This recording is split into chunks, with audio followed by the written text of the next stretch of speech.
Hello everyone, and welcome to today's Forex webinar. In fact, it's the last one of the year. I can't believe it. It's the end of 2018, and we're going to be back in 2019. So thank you so much for taking the time out to come and join us. Lots and lots and lots of things happening and been happening and are going to happen. So I know we've said it before, David has said it as well. It really is just a fantastic time to be a trader. It's always a great time to be a trader, but at the moment it's even more fantastic than usual. So thank you so much, as I said, for coming along. But before we start, as usual, can I just draw your attention to the disclaimer that you should be able to see on your screen? And as you know, this can be a very risky business. So please, please, please don't ever think of using money that you cannot afford to lose. Brilliant. I'm just going to, in fact, let me just pass over to David, because I always rattle on first and he never gets the chance to say hi. So my New Year's resolution is to give him a bit of a say at the beginning. So I'm going to pass over to David. There we go, as Anna's moving her screen across, which you should be able to see now. Very warm welcome to you wherever you are in the world, whether it's certainly good morning here, but it might be in the afternoon or middle of the night where you are. So a very warm welcome from both of us. If this is the first time you've come along to one of these sessions, we're happy to answer any questions you have. We'll either do that in the chat box if it's short questions, or if they're longer questions, then we will answer them on air for you. Primarily focus on the MT5 platform on Anna's screens, but I've got the NinjaTrader platform running on mine, and we're just keeping an eye on everything. And of course, much of the discussion this morning will no doubt be around the dollar, but more of that in a moment. I'm just going to pass back to Anna, and we will get going. For just putting the books up is really, I know we have a lot of attendees who are already readers and users of volume price analysis, but in case you're not and you want to know a little bit more about it, this is all the books that cover the different aspects of VPA, the approach to the markets, in particular to forex trading, where we look at a 3D approach, where we look at related markets, the fundamentals, and obviously the technical, which is, as I said, the volume price analysis. And just to let you know that the books have now been bundled. As you can see on Amazon, they're available in box sets. And I think the best seller at the moment is actually the complete forex trading library. And I just looked at my Twitter feed this morning, and it's really lovely to have some feedback from traders saying just how much they appreciate VPA has been doing for them in their various trades, both for intraday trading, short-term trading, and even investments. Really, the one that's really seems to have been caught on is a kind of looking at volume anomalies, and using those to judge whether the price, what you see on the screen, is genuine or not, because I think that really does sum up VPA. It gives you that insight that price alone can't give you. Gives you the insight and looking at a price move to tell you whether it is genuine or not. And because life is uncertain, as we all know, life generally, this environment is even more uncertain, if that were possible.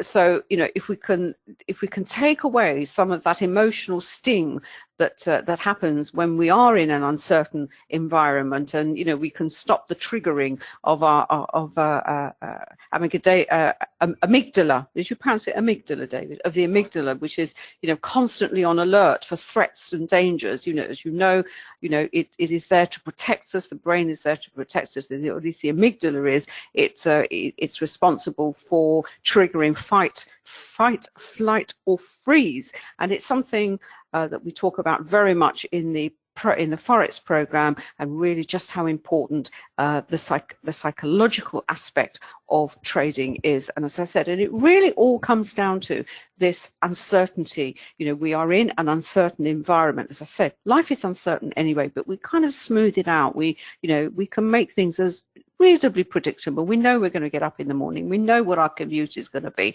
Life can be, we have a certain degree of control over our lives, not 100%. Then we come into trading where we have no control over anything, and we have to make a judgment call against, as I said, a completely uncertain environment. Now, David said it's all been about the Fed, but before we forget, I had a quick look on Forex Factory, and I hope you have too. We also have the BOE today. It's kind of taken second billing, if you like, to the Federal Reserve. And what I want to start with is very quickly here on the dollar index, which I have the Dixie here. Now you'll also see, as you can see the volumes that are reported under here, you see the volumes are less than previous. Now we also have to remember with volume is that it is also seasonal, and so you have to factor that in as well. It doesn't invalidate VPA, but you just have to remember that the time that we are actually trading from a seasonal perspective, but also the time zone. We are coming into a time zone now where there is very deep liquidity, and obviously when New York joins, there will be even more liquidity. But that doesn't invalidate looking at volume to help us authenticate a move or not. Now, with the Fed yesterday, as we can see here, yesterday's candle, pre-Fed announcement, it had been falling quite nicely. Stock markets indices were rising nicely because the anticipation was, given all the background to the slowing of the economic data, the problems with China, etc., etc., the market participants had kind of taken a kind of view, rightly or wrongly, that maybe the Fed wasn't going to be quite as hawkish as as they would have been.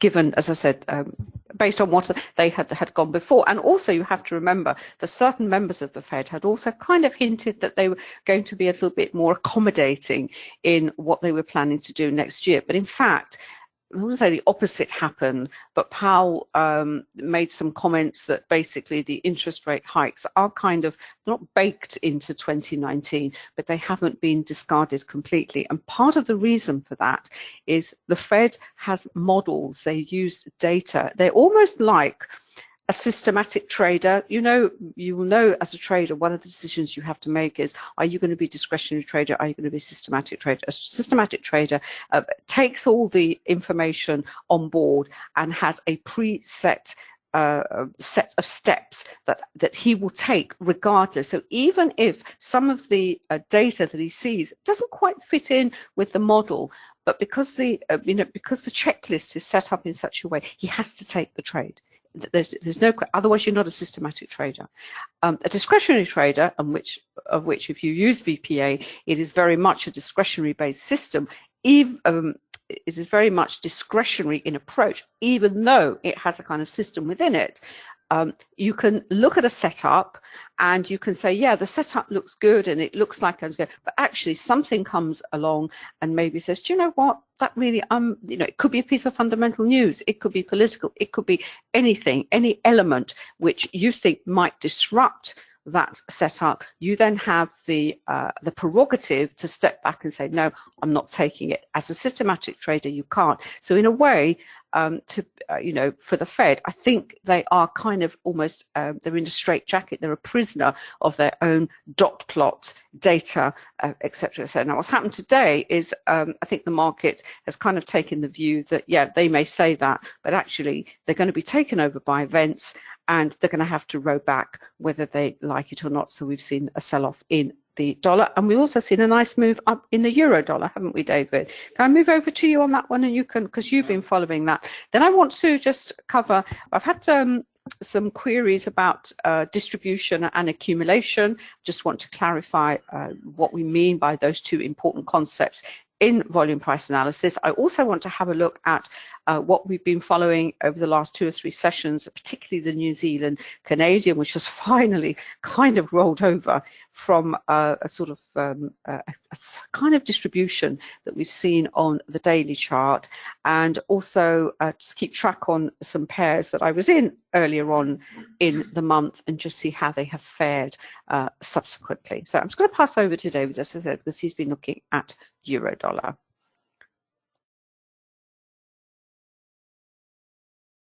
Just going to switch screens, just changing over to Ninja. It should be coming up any minute now. Hopefully you can see that. I'm just peering around the corner at Anna. Can you see my screen, darling? Yeah. Okay, brilliant. As Anna said, I've got this on the euro dollar, which I've had since we got up early doors this morning. And what we're looking at here is a multi. I'm just going to switch off for a moment. Bear with me. Yeah. Yeah. Don't worry. Sorry, just something I need to touch on as well. Basically, I've got multi-time frames here. I've got the 5-minute, the 10-minute, and the 15-minute, and then down at the bottom I've got the 30-minute. I've got the 60-minute over here on the right-hand side, and then in the center of it all I've also got the Renko. Because we've said many times before, using a non-time-based chart, and particularly the Renko, as a blend of smoothing out the price action and just helping to, as I say, smooth out those areas where we get pause points, we get minor reversals. It really just helps to calm the emotion of the spiky nature of price action, not necessarily through the prism of candles, but just purely through those phases of price action where we move into congestion and then continue higher or continue lower in the longer term trend, whatever the longer term trend may be. Multi-time frame analysis is just an essential building block of trading. It is one of the fundamental, excuse the pun, but it is one of the fundamental building blocks of trading. Because whenever you look at a different time frame, whatever it may be, and whatever your chosen time horizon may be, you will get some nugget of information, some piece of information that helps to give you a heads up to why perhaps the market has paused or why perhaps the market is reversed. And of course, in addition to that, you get all the other signals that come along with the related volume and price action. If I just pop the 5-minute open, for example, first of all, in fact, before I do that, I mean, one of the key components is I have the trend monitor on here, and as you can see, we are solid blue from 5, 10, 15, down to 30, and on the Renko, and over onto the 60-minute as well, which has also transitioned. And perhaps we would start down on the 60-minute. This was the price action from last night, but what strikes you immediately is the volatility indicator. Once again, it's triggered. It was a very sharp move lower, a ton of volume underneath, and then we've had the consolidation within the price action, which is what we expect to see. It doesn't always happen. There's never an always in trading. It's just the anticipation that this is possibly or probably what is likely to happen, and we just have to wait and see. But it just gives us an instant heads up that we've moved outside the average true range on this particular time frame, on the 60-minute on the hourly chart. And at that point, what would have happened would have been the indicator would have triggered, the little arrows would have appeared top and bottom, or the dots on MT5. They would have appeared in real time before the candle had closed. And at that point, based on what's occurring with the volume also, you're very aware that the price action may, at the very least, move into a congestion phase and possibly reverse in the longer term, which is what we're seeing at the moment. And in addition to that, we've got the trend monitor, which is starting to transition back to a bullish phase also. And really, as you step back up through the time horizons, you look at things like, for example, where is the volume point of control? Well, at the moment, on the 5-minute, we go up to the 5-minute time frame. The volume point of control is in this region. We've had this nice rise. We've got the trend monitor, which is blue. There's a low volume node ahead, so we've got very little in the way of resistance ahead of us. What's going on in terms of volume? This is the London Open here. This is the European Open here. And this volume over here is all the Far East Asia. So this is almost always what we see, the pattern of volume. We see this this rise in volume as we move through into Europe, and then another step up as we move through into the UK market getting underway. So in terms of comparative, we can look at certainly London at Europe. We're not looking at London versus the Far East. We can certainly compare London with Europe, and for a comparison across the session, or certainly within the session, you're looking at this block of volume here. So anything in that sort of region is valid. And as you see this move higher, the first two candles that strike you, in fact the first three, The effort to rally is fine, but what we're seeing here is we're seeing some weakness appearing on the wick of the top of the candle. We've got another wick here, we've got a wick here. So this is not a terribly strong rally. We've got strong volume underneath it, but the market is a little bit resistance at the moment. And then we get to the one at the top, we get a little pivot formed to the upside. We've got strong volume underneath, decent volume. It's aligned with everything else. But what's interesting about the next two candles is that minor weakness that we see here, that selling that was signaled in this rally here, that selling is also replicated on this candle. But what we're seeing at the moment in terms of the whether that volume is rising or falling, interestingly, it's fallen away on these last two candles here. So in a way, what that's signaling is that, yes, first of all, we expect to see some short-term weakness, certainly from these candles and this one, which we are seeing. But when we look at the volume profiles associated, it'd be interesting to see what happens with this candle when it closes on 5 minute. But certainly from these two candles here, the volume is not really following through. So what we're not seeing is we're not seeing a price action that's falling on rising volume, which would signal a strong move lower. So what we're seeing here is more likely a pause point developing, and we'll have to wait just for this candle to close and see what happens here. We've also got the pivot to the upside. We've got a pivot to the downside. What we may also see at this point is if we get another pivot to the upside, then we're moving into a congestion phase. So you put all that together, and really what you're trying to do in a move such as this is you're trying to establish whether, if you're holding for a bullish move higher, whether this piece of price action here is actually a true reversal in trend. And bear in mind, we are looking at just one chart here. We've been looking at the CSI, the matrix, all sorts of different things, different time horizons as well. But in just looking at this little piece of price action, we're just trying to establish whether we are looking at a full-blown reversal from bullish to bearish, or whether we are looking at just another of those inevitable pause points that come in all rallies, whether they're to the upside or the downside. And that's what we cover in great detail in the education program, which is really one of the key components is when you're in a primary trend, whether that's a primary trend in a 1 minute chart or a 1 month chart, is on the consequent pullback or reversal, which happens inevitably, is trying to establish through the prism of volume price analysis whether that is merely just a secondary trend or a tertiary, or whether it is actually a full-blown reversal from a primary trend higher into a primary trend lower, or vice versa. Because that aspect of price behavior really goes to the heart of trading, because if you can understand that and witness it in real time, it will help you to stay in a position and without getting bounced out all the time, because it goes to the heart of the mathematics of trading returns, because you can take a bunch of small losses, which is what it's all about. But if you can't take those bigger winners, then your trading account is always going to flatline. It may rise very, very slowly, or it may fall very, very slowly, but it's never going to move dramatically higher, because you're not offsetting those small losses with a handful of bigger winners which outweigh them. And really that's what trading is about. It is understanding whether the primary trend is coming to a pause point into a secondary and will then ultimately pick up to the primary again, or whether it's actually a primary reversal from one to the other. And really that's what it's a key aspect of trading, because it's the hardest thing to do in trading. It's one of the reasons we developed the trend monitor down here. We've got the trend dots as well.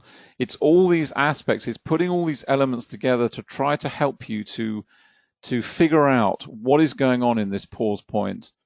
And it's really, that's the key to trading success. And we go down to the 30, for example, going back to what I was saying earlier about this whole business of using multiple time frames. You can see here we had the volatility. Did it trade inside on that occasion? No, it followed through on that occasion. Fine. As I say, there's no always in trading. It's just the anticipation that it might. We then get a consolidation within that candle. We've now got another one. What are we going to see here? Are we going to see consolidation within this candle? We've got a few more minutes to go. Looks as though we may do. So when you're looking at a 5 minute chart and you step down to the 30, it tells you why the market is in congestion. When you also look at this chart, it tells you something else. When you look at the price action over here, you've got some decent congestion to battle through here. It's just very simple price congestion, eyeballing it. There's no, we're not looking at an indicator here. We're just looking at the price action. What do we have here? We had the rally. This was yesterday, and then into the Fed meeting and all the rest of it. So we've got, some minor resistance here. We've got some price congestion. And you're looking over here, so it's no surprise to see that we're congesting in this region. We've also got, on the volume point of control, a pretty strong region of volume associated with that level. It's what you expect to see. The volume point of control here is where the fulcrum of the market was. We've broken away from it.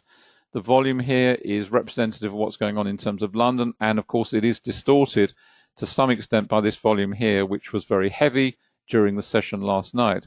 But nevertheless, it doesn't invalidate it. And as I've said many times before, you can step down to other time frames to isolate that out, or if it's far enough back over here, you just pull the whole thing across. I won't on this occasion because it just makes the candles huge. But you can isolate it out in that way, and then of course you'll see a more indicative volume profile down on the bottom here. But that's where we are at the moment. So we're trading in heavy volume in terms of the volume point of control. So we expect to see congestion anyway. We've got price resistance here. We've got price congestion, so we're expecting it there too. And all of that is just giving us a heads up as to help us with understanding as a scalping trader, why this market we've had the rally, but now we've moved into this pause point at this level. And you're down onto the other time frames. You see what's going on 10, what's going on 15. Let's pop the 15 up, see what's going on there. Okay, we've got a kind of doji candle. We've got a pivot to the upside, so we're starting to see, a little bit of price weakness come in there as well. But in terms of breaking through that level, similar picture. If we can get through that level, we've got a low volume node here immediately above. So if we can get through there on decent volume, then that's going to give us a great platform of support for the next leg up in the move. And that's without looking at anything else. We haven't been over onto the CSI. Let's just go and have a quick look at the currency strength indicator. Where are we? There we are, that one. Let's pull that up. So we're looking at the euro dollar at the moment. This is on 15. So we can see that selling of the dollar is continuing. We're diving down into oversold. The euro is heavily in overbought region. It's flatlining a little bit, which is why we're not seeing a strong trend at the moment. So if you're looking at that particular time horizon as your center line, if you will, your middle lane of a 3-lane highway where you've got faster time frames below and slower time frames above, then from that perspective, it's no surprise to see the euro pausing. And all we're seeing at the moment is any movement in the euro dollar is really being driven through the selling of the dollar, which is continuing. So in terms of looking at a chart where that trend is continuing, if you will, then what you'd see more clearly is that if this Aussie, the blue line, continues to rise, then certainly from a trend perspective at any rate, you'd see more of a movement on the Aussie dollar and also the New Zealand dollar, this grey line, which is also rising now. So clearly we're at a pause point. We've got 15-minute time horizon. The euro is very strongly overbought. The dollar is continuing to sell. And then it comes down to your chosen time frame, because if we go down to, let's just go down to the 5-minute, see what's going on there. You can see how strongly oversold the dollar is. And also you can start to see the euro, which is starting to weaken a little bit. It's coming out of this overbought region on 5, and it's starting to sell off a little bit. And of course, that really just encapsulates the whole business of trading and your chosen time frames, because what's occurring in one time frame for one trader as a bullish opportunity, for a slower term trader, that may be a bearish opportunity. It's all wheels within wheels. All price action is self-similar. It's just a question of choosing your particular chosen time frame and taking the trading opportunity, because rest assured, whatever it is, whatever position you've taken in your time frame, a trader will have taken an opposite position in a different time frame. Both of you can make money. It's just you have different perspectives in terms of time. Just going to pass back to Anna there for a moment. Just going to transfer back to the MT5 now.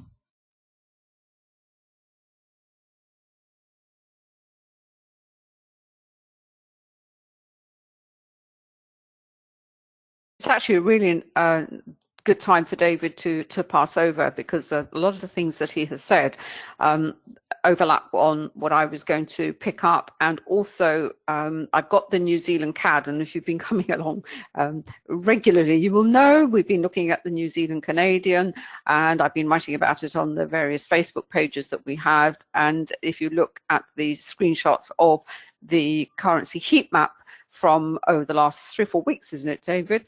We've been looking at the New Zealand CAD in particular, as it's here now at spot 7. It was been relentlessly at taking the top spot. And with regard to the heat map, the way it works, it's very, very straightforward. It ranks the 28 pairs that most traders consider when trading, and as I said, just ranks them. And as a reversal trader, looking for a new trend to start, we tend to look at the extremes. We look at the ones at the top and the ones at the bottom, because eventually they are going to roll over. This is a market primarily of mean reversion. And as I said, the New Zealand CAD has been, as I said, taken top spot for some considerable time, but now it is at spot 7. I'll just move that over there so we can see it. Now, I just want to show this thing go back to the price cycle and what you see in one time frame, how that actually compares with a slower time frame, and comes and also answers one of the questions that we've been sent, and that is, when you look at a price cycle in one time frame, I've just happened to have the daily, but it could be anything, and we're looking at what could potentially be a distribution. A distribution phase comes at the end of where you've had a really strong run up. This is the daily chart for the New Zealand CAD, very much reflecting the strength of the move higher in this pair. This is also historically has been assisted by the fall that we've seen in oil, because it's got the Canadian in the pair, and we can see here. It's had we've got the levels very clearly marked out where it has paused. We have a shooting star. And we have another one. We looked at the volume. We looked at the attempt to rise, and then the pullback. But generally speaking, during this phase of price action, it was still very much at the top of the heat map. Now, this is a price cycle in one time frame. And the issue that you have to address as a trader is that you can become, I wouldn't say obsessed, but you can see something in one time frame and you're waiting for it to develop, and then it doesn't develop, and you think, oh, this looks like to be a distribution. It has actually the rollover has happened. We've got a 2-bar reversal here, but now we've got a little candle being formed at the moment. It looks like a doji, and you can see this wick to the bottom of this candle, because in the faster time frame, the New Zealand is actually being bought. But we're going to stick to the slower time. I'm going to look at the daily, the weekly, and the monthly, but it could be any time frame. So we've been looking at the daily chart, and we've been waiting for this rollover, assisted by the heat map, because we know it's overbought in this particular time frame. But look at the time that it has taken for the distribution phase, if you like, to develop. Time is something you also have to factor in to the to how long something is going to take to happen. Now, obviously, on a daily time frame, it's going to take much longer than it's going to take on a 5 or a 15 or on a faster time frame. The principles are the same. You have to look at the price cycle. It moves in its own universe. It moves in its own time, if you like, in the time frame under consideration. But at the back of your mind, you also have to consider that and put it in the context of what is happening in a slower time frame. And this is such a perfect example, the New Zealand Canadian, because we've got the daily. Well, if we go to the weekly, that kind of confirms what we can see on the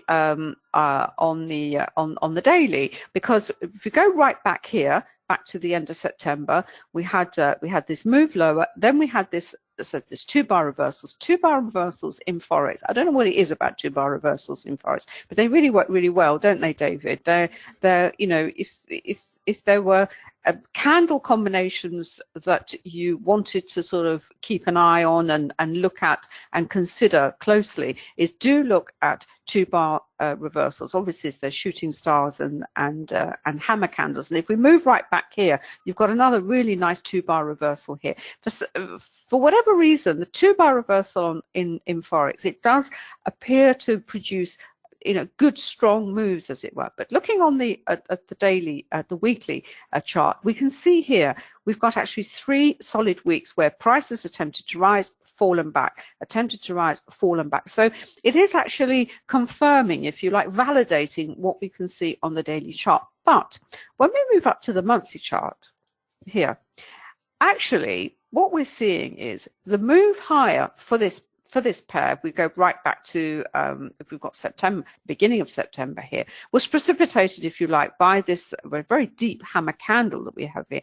Then we had this massive move higher on this very widespread up candle.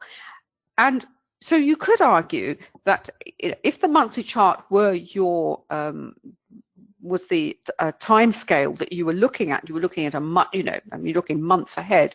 What we're seeing down below in the daily chart, that sort of distribution phase, is actually really it could just be a pullback in this very, very strong move higher. It doesn't invalidate the fact that we are in a distribution on the faster time frame. It's just the context of that distribution vis-a-vis what is happening in a slower time frame. So what you have to hold in your head, and it can be difficult, is you're looking at the price cycle on its own merits, in its own universe, in one time frame, but you have to, if you like, put it into context of what is happening on a slower time frame. And obviously sometimes what is happening in a faster time frame, because if you are a faster time trader, you're on the minutes, as it were, rather than these longer time time frames.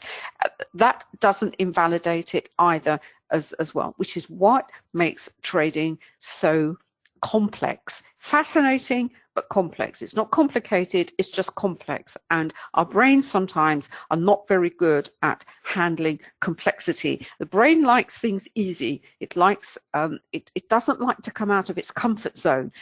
It's there to protect you. The question is, why do you want to do that? Why do you want to push yourself out of your comfort zone? And if you find it difficult to come out of your comfort zone, not just in trading, but in your other aspects of your life, then you are going to struggle. You have to be willing to come out of your comfort zone. You have to be willing to put your ego aside. You have to be willing to take a risk, not just a financial risk, but a risk that you are going to be wrong. And most times in trading, you are wrong, but it doesn't matter. As long as you are happy to accept that and say, yep, I know it's uncertain, I know it's, I could be wrong, but I'm willing to go ahead and give it a go. Now, going back to the faster time frames, as we said, we looked at the daily chart, and we can see that wick to the bottom of the candle. And really that move has been precipitated, as I said, away from the volume point of control. The volume point of control is a hugely important area of your chart. It's the fulcrum of the chart. It's where the market is, hasn't really decided which way it's going to go. It is going to go one way or the other, but at the moment it doesn't. And when the move starts, and it's, again, we get to this validation point where you want to see rising prices, rising volume, then you know the move is going to continue higher. And what's interesting on this 3-minute chart is we've had this big up candle here with a lot of volume underneath it, not quite as much as this one over here, and I wouldn't say it is kind of anomalous in the sense that the spread of that the range of that candle doesn't really kind of justify the volume that's underneath it, which is like, it's an anomaly. It's a kind of a short-term signal to say, hey, we've had this nice move higher, but it doesn't look quite right. But what's also interesting, because anomalies happen on the down as well as as an up move, is we've had the pullback, but the volume isn't very strong. And now we're seeing a candle coming in. But again, that needs to be substantially higher if this is actually going to go lower, or is it just simply a minor pullback and the move higher is going to continue. And the way we track this, going back to the non-time based chart, as we can see here with the Renko, it kind of takes away the noise that we are seeing in these two candles, and we can see the trend monitor, as I said, resolutely blue. Really, it's just a little blip in the Renko at the moment. Let's just have a quick look at the where am I on CSI? That's the daily one. I just wanted to show the daily, going back to the longer term charts. This was the overextension, as we could see here on the New Zealand dollar, that we had the initial fall. This represents every time it tried to fall, and then it rallied, it fell, then a minor rally, and now it looks to be in a strong move lower, probably against the pound. I haven't looked at the pound New Zealand because we were looking at the New Zealand CAD. But if I go down to the faster time frame, let's go down to the 6 minute or something. Where's my 6 minute gone? Can't find it. Here it is. There we are. We can see. Yes, we can see actually the New Zealand does look to be rising, continue to rise. The Canadian continue to fall. Let's have a look how that's represented on the Renko. And there we are. The Renko has actually kept us in. It gets us in, it keeps us in, and actually helps us to get out. And if we look at the time-based chart, where were we? 3 minute. Here we are. That was that candle. As I said, the volume underneath it wasn't fantastic. That was an anomaly because the range of that candle was, you know, really not in agreement, if you like, with the volume underneath it. Nice lot of volume, but look at that volume under that candle. Then we had this one. I said, yeah, doesn't look fantastic. That's actually now turned into buying. Not a huge amount, but it's still got a wick to the bottom of the candle, and now it looks like it wants to carry on higher. But we have support and resistance comes in. I've got a fractal up here. You know, that's the level it's now got to go through for it to move, to carry on up. But the Renko is what you would use in these faster time frames where you have a lot of noise, a lot of candles all coming out really, really quickly. The Renko will there to smooth it out to some extent. But again, the support and resistance levels are painted for you. We have this hatch line here. There isn't one that's come up here yet. We'll just wait and see. But it's clear from the candle itself. What's the high? It's 91.08. That's what it's got to get through if it's going to carry on high. Where is it going? Well, on the Renko, what have we got? We've got 91.23. You just move up a time frame. Let's have a look. I've got the 20. Let's move it down to maybe the 10, the 20, or let's have the 12. Let's have a look at the 12 minute there. Yeah, it's still wanting to move higher. And what's interesting on this one is it's coming up to a low volume node on the VPOC histogram, and that's really good news, because when price reaches what we call low volume nodes, either to the upside or downside, then you know you're going to get a degree of momentum. It's going to go through there fairly quickly. The other side of that is it possibly may trigger a volatility candle. So what the VPOC does, it also gives you a sense of momentum, speed. With speed and momentum possibly comes volatility. You know what's going to happen with volatility, but you know it takes away a degree of the uncertainty that this business, you know, it's just part and parcel of trading. Anything you want to say about that, David, or move? Actually, it's replicated what's going on. Oh, do you want to? Just to highlight a couple of the indicators, as Anna was changing around through time frames, you would have seen the trend monitor. In some time frames it hadn't transitioned, in others it had. Here you clearly see the transition from the red bearish through a transitional color of darker blue and ultimately through into the brighter blue of the bullish trend. But in combination with that, you've also got the trend dots, and as I've said before, they are two great indicators to use in tandem, because what happens is the trend dots will change first, the trend monitor will move second. So what the trend dots are doing is giving you a very close perspective on price action as they transition from red into a congestion color of gray, or your chosen color, and then ultimately through out and into the bullish blue. The trend monitor, as you can see there, that changes at a slower speed. So the trend dots will always transition first, and then the trend monitor will follow. And it comes back to what I was saying earlier about this whole business of trying to either get you into a trend or helping to keep you in a trend. Even when you're in a trend, the trend dots will change first. They will change from red to blue or blue to red, depending on the direction. And the trend monitor, it takes a slower perspective view of the trend. So what it's trying to do is to really gauge whether that trend has actually transitioned from a primary to a primary. In this case, we're on a 12-minute time frame.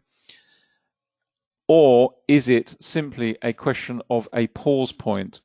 Because what you'll see on a pause point is you will see the trend monitor, it will transition to a darker color, but ultimately never makes it through to the brighter blue or the brighter red, depending on which way the trend is going, to signal to you that that is actually a change in a primary and not simply a secondary pause point in the longer term trend. And when I talk about longer term trends, it doesn't matter whether it's a 1 minute or a 1 month. The principles are exactly the same. Let me just hop over back onto the Ninja platform, because I've got the euro dollar up here, and it's just reaching a fascinating stage as well, and it also highlights all the things that Alan was talking about as well. So it's just we'll just flip over if we can. Okay, I'll do that. I'm just going to say one more thing. Okay, I'm just going to switch off for a moment. And finally, just to add to what we was saying, what you see in the price cycle in one time frame, which could be completely contra to what is in another time frame. Does that validate taking a trade? And the short answer is yes. But it depends. It depends how long you want to stay in that trade. Often traders like to say, "Well, I want to see every time frame lining up in the direction that I want to take the trade." Well, you know, that's just not going to happen. Somewhere along the line, you are going to be trading counter to what is happening in another time frame. So, as I said, time is just something that you really have to get to grips with on many different levels. Now, I'm just going to pass back to David on is it euro dollar you've got there? Yeah. Okay. And as I said, but if you've got any questions on what we said, please just drop them into the chat box. Just switching back screens, back to where we were before. There we go, there's the euro dollar up again. Same chart layout as before. And really, it just does reinforce the point. If we go down to, this was the 5 minute we were looking at earlier, and we were trying to establish whether this was going to be a change in primary trend or whether it was just a pause point. And as we expected, purely based on the selling pressure that was coming in on these candles, it looked weak. There was no follow through. There was no falling price and rising volume. So we were correct in our analysis, because think of it this way: if you were now looking at this, just move the chat box out of the way. Supposing, for example, that you closed out here because you were nervous, maybe you pocketed, I don't know, 5, 6, 10 pips maybe, and you saw this congestion phase and you've closed out, and you thought, great, okay, well, I've made 10 pips, that's great, I've good morning's work, and we'll go and find something else. And then this occurs. We're now looking at 30 pips and rising. Having said that, the caveat now is we've got the volatility being triggered. So if you're sitting in this position, then you've got a decision to make. Do you want to bank what you've got, or are you going to sit through this on the expectation of possibly congestion, or possibly even furthermore a reversal? But going back to my initial point is this: if you're seeing this rally now and you've closed out maybe taking 10, and you're now looking at another 30 pips that you've just missed by sitting in this for 5, 6, 7 minutes, whatever it is, you're going to be suffering trader regret right now, and you're going to be thinking, I wish I'd stayed in, I should have stayed in, I got frightened out. And really, that price chart alone just encapsulates what trading is about. It's the essence of trading, sitting through a congestion phase, trying to analyze it in the context of what it is, and thereafter, can I hold this position? Am I comfortable holding this position to try and maximize whatever it is I'm trying to take out of the market right now? And really, I couldn't find a better example than that. So we're now sitting in some nice profit, and the question we've got to decide for ourselves is, having seen this, do we close out? To be honest with you, if I was sitting in this, I would, purely because if it breaks through this level here and on up, then you can always jump back in again. You know, it's no big deal. So do I want to sit through the pain of seeing possible congestion longer term? The answer is probably no. So at this point, I would have closed out, taken my profit off the table, be looking at something else possibly, and heading off to another opportunity.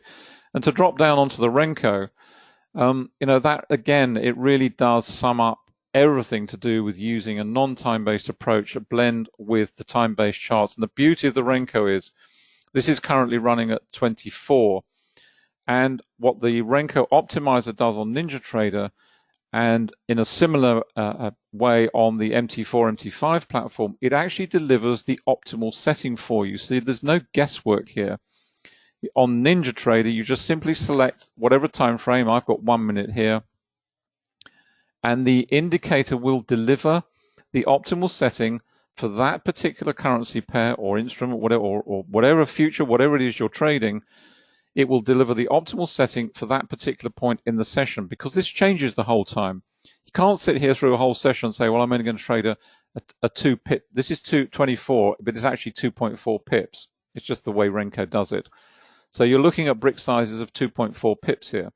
Now, you might set this up because you might now have not a clue of how to set the brick size. You may think, well, I like a 2 brick or a 3 brick or a 4 brick, whatever it is. That varies from pair to pair. It will depend on the volatility of that particular pair. It will depend on the session time frame or the period of the session you're trading. As you can appreciate, all those things change throughout a session, whether the US markets are trading in the Far East, are we trading 3 centers, what are we doing? And that's what the indicator does. It delivers the optimal setting, so you are trading at the correct brick size for that particular pair at that particular time. And in addition to that, as you can see, we've got the trend dots on here working beautifully. We've got the support and resistance here in terms of accumulation distribution levels. So as we break through these, these become stronger. These solid lines down here are weaker, where you've got these very narrow lines. And on MT4 and MT5, it's the solid lines and the dash lines, which work in a very similar way. And then obviously you've got the trend monitor down here supporting. And as you can see here, we went into this phase of congestion, which we saw on the time-based charts. We had pivots in exactly the same way. As I said earlier, the trend dots have transitioned here. They've gone into red, but look at the trend monitor. It's sitting in darker blue. It never got to darker red or even any further than that, and we're back into blue again. And that's really what it's all about. It's about holding it. The other thing you can also do with many of the indicators, and I have done this on the trend monitor, is you can actually adjust the sensitivity. So if you want to smooth out those congestion periods and really just pick up on the trends, you can adjust the sensitivity. It's like a volume control, so you can increase that or decrease it. It's a personal preference. You adjust it to your trading preferences and your attitude to risk and how you want to view it. If we look across the time frames, go out to the 10-minute, what have we got? Same sort of thing there. We've got volatility triggered, decent volume under that. It's high volume. Remember, this is all being compressed by this volume over here. So if we expand this over, there we go. That really does highlight the volume that's contained within that candle. So a big surge in price and the volatility has been triggered. We've got exactly the same on 15. So another signal on 15. What's happening on 30? There we go. The volatility has been triggered and the candle hasn't closed yet. As I said before, this indicator will trigger before the candle closes. So once the price action has moved outside the average true range, which is, as it says, as it sounds, is as an average, the expectation of price action within that particular time frame, then it will trigger. So we know we're in a volatile state of price action right now. You're seeing that reflected on the Renko, and as we can see down on the 60, we've broken through this region of what was acting as price resistance, if you like, and we're moving up into a low volume region on the hourly chart there. Had I closed out here, what are we seeing? Do I have any trader regret? Have I taken my money off the table? No, not particularly, because I've banked a nice profit. I'm now waiting for things to develop. And if the next candle closes above this, that's fine. I can always jump back in, provided the volume is telling me to do so. What you can also see here under this candle, we've got a ton of volume under this candle, this next one, which moved into the spread of this one. So there is some weakness in there. There's high volume. You've got price action that's trying to rally, Lots of selling going on in that candle. We might see a repeat of this, but if we see a follow through with supportive volume and no further anomalies, that's fine. You know, I'm cool with that. We just jump back in again. The Renko's keeping us in. You know, it's a personal decision. As I say, from my perspective, if I was trading this, I would have closed out and I'd now be sitting there thinking, okay, do I want to get back into this move? Be looking at all the other aspects. You'd be looking at the currency strength indicator, what's going on across the matrix, what's driving this also. Is this euro buying coupled with dollar selling, or is it purely dollar selling that's driving the move? So you've got to figure all that out using all the indicators. You use the currency matrix, use the currency array. Let's just head over and have a quick look. Drop down to, there we go. That's on the currency strength. There we go. So we're on 5 minute here. So what are we seeing is driving this at the moment? Well, I would say of the two, it's very much more euro buying that's driving it than the dollar selling, because the dollar selling has actually dried up a little bit. It's flatlining down in the oversold region. So it's very much euro buying. Doesn't matter why it's euro buying. Could be fundamental. Could be someone said something. Could be something to do with Brexit. Goodness knows. 26 different reasons. Don't really care. It's the fact we're seeing strong euro buying. We go up onto 15. What are we seeing there? Still staying up here. We're up into overbought and moving even deeper into overbought. There we're seeing selling on the dollar. So, you know, that is continuing. But at some point, that is going to reverse. If we're looking at other opportunities now, we're looking at the Aussie rising very strongly. We're looking at New Zealand dollars rising very strongly. And, you know, looking at that from the other perspective, you've got the yen here, which is selling very strongly. So, you know, there are so many opportunities here. You're spoiled for choice. Let's just have a quick look at the currency array on, let's just flick that off. There we go on the dollar. So let's click that back again. There we go. This is our euro dollar, very strong trend. You can see it rising very strongly. A lot of dollar selling, particularly against the Swiss. You've got dollar selling against the yen. New Zealand dollar is a little bit flat, but you know, it's all sort of aligning in that direction where we're seeing pretty much universal dollar selling for the time being. And then you're down onto the matrix in your chosen time frames. Put that on 15. Let's isolate out the dollar there. Got New Zealand dollar up at the top, Aussie dollars joining it. Euro dollar isn't actually the strongest. It's actually the Aussie and the New Zealand. Down at the bottom here, we've got dollar Swiss and selling on the dollar CAD as well. So you put it all together, and it's just, that is the way that you approach trading, and all of that you would just do within your chosen time window, your time frame. Are you a scalper? Are you on the 1-5-15? Are you more of a swing and trend? Are you on 15-30 in the hourly? Or are you looking for a longer term trend? You're looking at the 4-hour, daily, weekly, whatever it may be. The principles are exactly the same.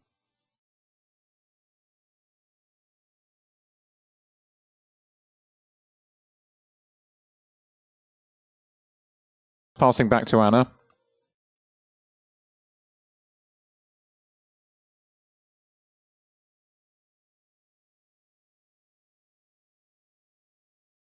And while David was just talking through the euro dollar, I've still got the New Zealand Canadian up here on my profile, and we can see here the Renko. This is the little, just move that out of the way. I can't see what I'm doing. This is the little pullback that we've seen here. The trend dots haven't changed color. We have, the pivot has actually come up, which also tells us that to expect, the expectation, it's all about anticipation and expectation. When we see something triggered, when we see a price, we see a candle volume combination, what is the expectation? What can we anticipate is likely to happen? And it's the same with indicator. The indicator, you know, it tells us what is likely to happen next. And as I said, this is an uncertain world that we are operating in, even more uncertain than life generally. And it's just nice to have these little signposts, if you like, just to help us. And really, all we are looking to do is to keep our brains calm. We have to be in a kind of neutral emotional state so that we can deal with what we are seeing on the screens, because as I said, the way we're wired, the way our brain operates, it is the exact opposite. It's there to protect you, and it's always in, in this heightened awareness state where it's either freeze, flight, or freeze. Was it fight, flight, or freeze? It's actually the three Fs. So it's quite interesting now with New Zealand Canadian.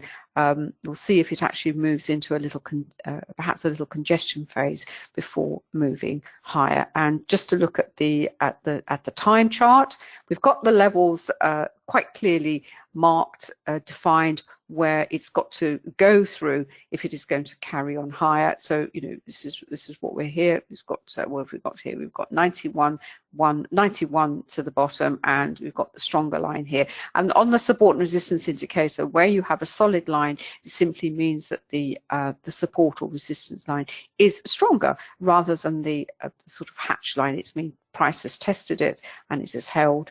And if it tests it again, it's not going to go through very, very quickly. But obviously the resistance at the top is 91.10, so only 10 pips. But as I said, it depends. It's all relative to the time frame that you are trading. As I said, what the Renko does, it's simply nothing has changed. We've got the levels defined. We will wait and see. What's the 12-minute say? We've got this little 2-bar reversal here. Is that going to kick in? Again, just have to wait and see. There's a lot of volume under that, but there was we have a wick to the bottom of the candle. You can see the volume. There's obviously buying coming in here as well. And if we go right up to the not right up, let's go to the 20-minute chart here. We can see here it's actually hit a significant level on the Camarilla. We have the on the previous candle, we had the wick to the top of the candle, so we were expecting weakness. Even just candle analysis, if you just looking at candles on their own, candles with wicks, you will know when to expect weakness or additional buying on a red candle. If you have a red candle with a wick to the bottom, you know there is buying in that candle, and if it's supported by volume, even better. So it's a really interesting. The New Zealand CAD is at a really interesting point. But as I said, go right back to what I said. This is all based on, go back to the daily. What are we seeing? How did this price cycle that we saw on the daily, how did it compare with what was going on the slower time frames? We looked at the weekly and the monthly, and now we're right down at the other end of the scale where we're looking at the shorter time frame. And as David says, two traders looking at different time frames, one will go long, one will go short, and they will both be successful. And the only difference will be how long they're likely to stay in the trade and the risk on that trade. And that is only something you can decide for yourself. Nothing to do with risk and reward in terms of monetary. It's really the risk of the trade itself. But if you look at it through the prism of the price cycle, whether that price cycle on the time frame that you're considering, is it very much against the run of play in another time frame? Are you willing to take you're willing to enter? If the signals say so, then that is going to be very much up to you. Is there anything else you want to add to that, or is that it? No, that's it. Fine. We're going to stop there very quickly. Just come up to those of you who perhaps not come along before. On the quantum indicators, you'll find all the details at quantumtrading.com.